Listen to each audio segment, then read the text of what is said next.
Umama womntwana ophulukene nobomi bakhe kwizikhukhula zalempela veki uthi intombi yakhe eziboneleyo esisiganeko isaphazamisekile. Lo mntwana uneminyaka esibhozo usweleke ngoLwesiHlanu ngethuba ewela indlela ngakokwabo kwindawo yoogobityholo eMhlangeni ngaseRoodeport kwintshona yeRhawuti. Umzimba wakhe ufunyenwe izolo ngethuba benkonzo zikaxakeka bekhangela iingxwelerha. Izwa kabuhlungu lahlekelwa ngumntana mina bengimthanda. Lo mzali akakakholwa ukuba sozaphinda mbone umntwana wakhe. Ulindiwe golelmini uphulukene nobomi bakhe ngethuba ewela ibhlorho eyenziwe ngeenkuni ekunye nodade wakhe omdala. Bebefuna uwela beza ngapha. Une-bridge lapha. Bewela mabewela lapha la bridge yawela phakathi. Mayimzama umdonso uzikhona zangakhona umdonsa waphuncuka wahamba namanzi.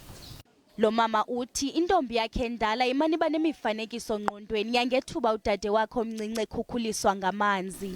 Sikhona akekho right naye ngoba akakhona nolaliso. Ojongene nokhuseleko loluntu eRhawutini utyelele olusapho ngalentseni ezokunika uncedo. The water may be also contaminated, and you can see the small children here.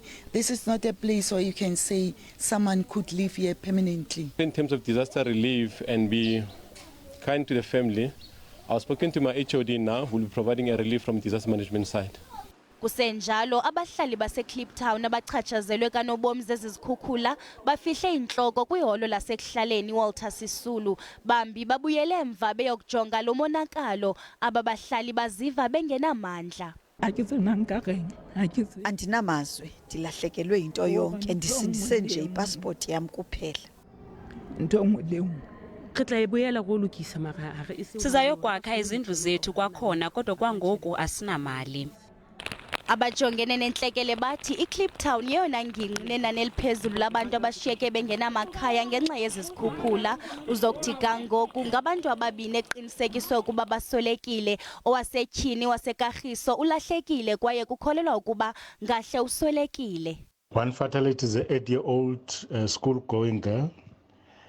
She's from the Princess Informer Settlement, and the other gentleman is from the Douglas Dale.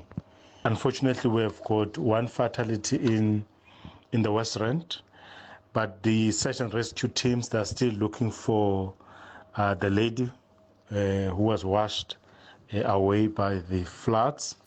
Abahlali bathi abaziva bekhuselekile nanjengoko zisenokubuya kwakhona ezizikhukhula.